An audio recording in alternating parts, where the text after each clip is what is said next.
सुब्हानहू तआला फरमाते हैं, क्या तुम्हारे दिलों को ताले लग गए हैं? वक़ौलुकल हक़ व जन्नतु हक़ व नबियुना हक़, वो सारी जो ऊपर नीचे की सारी आती हैं, हम अहद करते हैं कि ये सब हक़ है, हम बिलीव करते हैं इस बात पे, और फिर हमारे अमल वैसे ना हों तो फिर क्या मतलब। अब यहाँ पे अल्लाह सुब्हानहू तआला ने यतीम और मस्कीन की जो बात की, अब देखिए हम में से हर कोई अपने अपने ख़ानदान में सबसे पहले देखे, अल्लाह सुब्हानहू तआला ने फरमाया है बार बार, अराइता मन इत्तख़ज़ इलाहहु हवाहु, कौन है, मुसलमान हैं हम लोग ना, हमने तो कलमा पढ़ा है, हमने गवाही दी है, उसके बावजूद भी मैं क्यों अमल नहीं करती हूँ? क्योंकि मुझे लाइफस्टाइल चेंज करना पड़ेगा। अगर मैं इस तरह से अपने आप को यकीन की हद तक ले जाऊं, अल्लाह सुब्हानहू तआला फरमाते हैं कि इतनी प्यारी वो मुझे बात लगती है कि अल्लाह सुब्हानहू तआला ने सूरत मोहम्मद की आयत नंबर 24 में फरमाया, अफ़ला यतदब्बरूनल कुरान। खुद अल्लाह सुब्हानहू तआला फरमाते हैं, अफ़ला यतदब्बरूनल कुरान अम अला क़ुलूबिन अक़फ़ालुहा, क्या तुम्हारे दिलों को ताले लग गए हैं? क्यों नहीं तदब्बर करते? क्योंकि जब तदब्बर करोगे तो फिर तुम अमल कर लोगे, क्योंकि जब सोचते हो, जब तुम्हें यकीन हो जाता है, तुम्हारा भी यकीन नहीं है। अल्लाह सुब्हानहू तआला इसी यकीन की बात हमें बताना चाहते हैं इसमें कि क्या तुमने उन लोगों को देखा है जो आखिरत को झुटलाते हैं, अमल से झुटला रहे हैं हम लोग।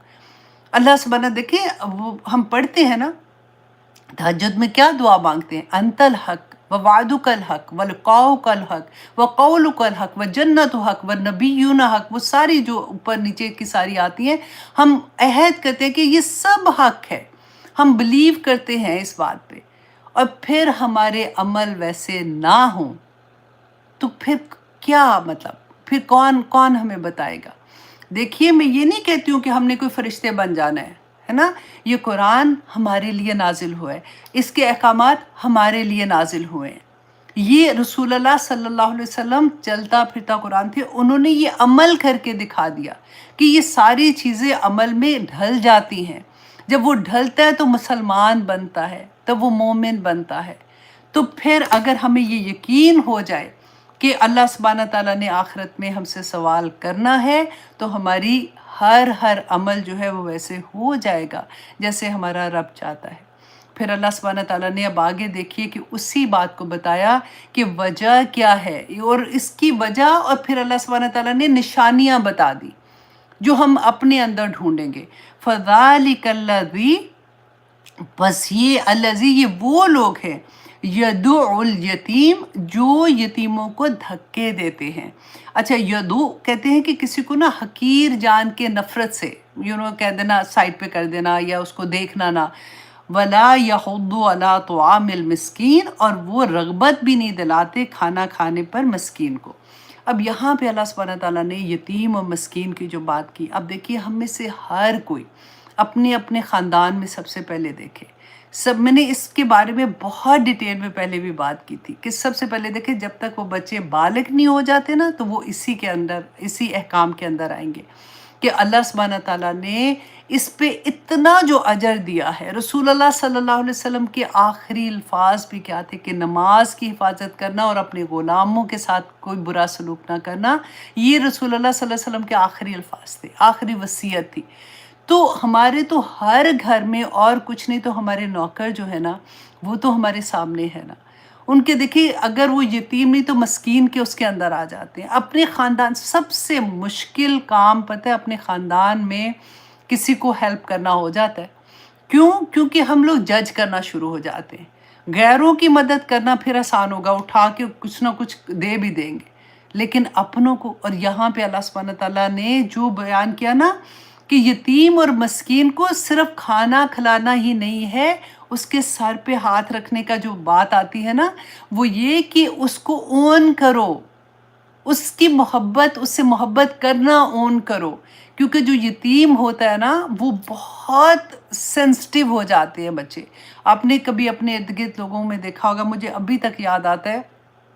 बहुत साल पहले जब मेरे भाई की डेथ हुई थी, تو ایک صاحب تھے وہ ہمارے افسوس کرنے آئے تھے، تو انہوں نے اتنی پیاری بات کہی، انہوں نے کہا کہ دیکھو آف کورس ابھی بہت غم کی بات ہے، اور he was young, he was 40 years old, اور اس کے چھوٹے چھوٹے بچے ہیں، لیکن آپ یہ دیکھو کہ اللہ سبحانہ تعالیٰ نے آپ کو کتنی بڑی توفیق عطا کر دی کہ اگر صرف آپ ان بچوں کا اور اس کی بیوی کا خیال رکھ لو گے تو جنت کے دروازے آپ کے لیے کھلے ہوئے ہیں۔ آپ پہلے ان سے پیار کرتے تھے، آپ ان کو گفٹ بھی لے کے جاتے تھے، سب کچھ کرتے تھے، لیکن اب اگر آپ لے کے جاتے ہو، پیار کرتے ہو، تو آپ کے درجات اللہ سبحانہ تعالیٰ کتنے بلند کر دیں گے۔ تو آپ اپنی فیملی میں، فیملی سے آگے جو نیکسٹ فیملی ہوتی ہے ادھر دیکھیں کہ کون ایسے لوگ ہیں جن کو ضرورت ہے اور ان کو آپ ان کا خیال کر رہی ہیں، کیونکہ رسول اللہ صلی اللہ علیہ وسلم نے فرمایا تھا کہ وہ گھر مبارک ہوتا ہے جس کے اندر کسی یتیم کو، اس کو کھانے میں، جو اپنے گھر کے کھانے میں ان کو شامل کرتا ہے، کہ کسی یتیم کو اپنے کھانے اور پینے میں شامل کرے، اللہ سبحانہ تعالیٰ نے اس کے لیے جنت واجب کر دی ہے، جنت واجب کر دی ہے، الا یہ کہ اس نے کوئی ایسا گناہ کا کام کیا ہو جس کی معافی نہ ہو۔ اور رسول اللہ صلی اللہ علیہ وسلم نے بیوہ اور مسکین کے بارے میں دیکھیں، اتنی خوبصورت بات ہے کہ فرمایا کہ جو بیوہ اور مسکین کی مدد کرتا ہے نا، وہ ایسا ہے جیسے جہاد۔ ہمیں کتنے شوق ہوتا ہے نا، ہم کہتے ہیں ہائے آدمیوں کو تو اللہ سبحانہ تعالیٰ نے جہاد کے لیے اتنا بڑا رتبہ دے دیا، ہم پیچھے رہ گئے، لیکن اللہ سبحانہ تعالیٰ نے دیکھیں کہا کہ اگر کوئی یتیم اور مسکین کی مدد کرتا ہے نا، وہ ایسا ہے جیسے کوئی جہاد فی سبیل اللہ پہ نکلے اور دن رات محنت کرے، اس میں دن رات لڑائی کر رہا ہے اور اللہ سبحانہ تعالیٰ کی راہ میں لڑ رہا ہے، یا پھر وہ ایسے شخص کی طرح اتنا اجر اس کو ملے گا، یا پھر ایسے شخص کی طرح جو پوری رات اور دن قیام میں کھڑا رہتا ہے، پوری رات اور دن قیام میں نماز کی حالت، نفل کی حالت میں کھڑا رہتا ہے، اتنا ثواب۔ یا پھر ایسا شخص جو پے در پہ روزے رکھتا ہے اور ایک روزہ بھی زندگی میں نہیں چھوڑتا، اتنا ثواب ہے کسی مسکین اور کسی بیوہ کی خدمت، مدد کرنے کا۔ تو اللہ سبحانہ تعالیٰ نے دیکھیں، ایک اور حدیث ہے کہ رسول اللہ نے فرمایا کہ ابو ہریرہ رضی اللہ عنہ بیان کرتے کہ ایک شخص رسول اللہ کے پاس آیا اور اس نے آ کے اپنے دل کی سختی کی بات کی، کہ وہ جیسے ہوتا ہے نا، بعض لوگ دل کبھی کبھی ایسا نہیں ہوتا کہ کوئی برا ہوتا ہے، کبھی کبھی ایسا ہوتا ہے کہ دل سخت ہوتا ہے، رونا نہیں آتا، تو کیونکہ جب ہم یہ پڑھتے ہیں کہ خشیت الہی سے جب ایک آنسو بھی گرتا ہے وہ زمین پہ نہیں گرتا، فرشتے اس کو تھام لیتے ہیں، اور وہ آنکھ جس سے وہ آنسو نکلتا ہے، وہ چہرہ جس پہ وہ آنسو لگتا بھی ہے، وہ دوزخ کی آگ اس کو نہیں چھو سکے گی، تو پھر انسان کے دل میں یہ بات آتی ہے نا۔ ایسے ہی یہ صحابی رسول اللہ کے پاس آئے، انہوں نے اپنے دل کی سختی کی بات کی، رسول اللہ نے اس کا علاج بتایا کہ جو یتیم ہے نا، اس کے سر پہ ہاتھ رکھو، اس کے سر کے اوپر ہاتھ پھیرو اور مسکین کو کھانا کھلاؤ، تمہارے دل کی سختی دور ہو جائے گی۔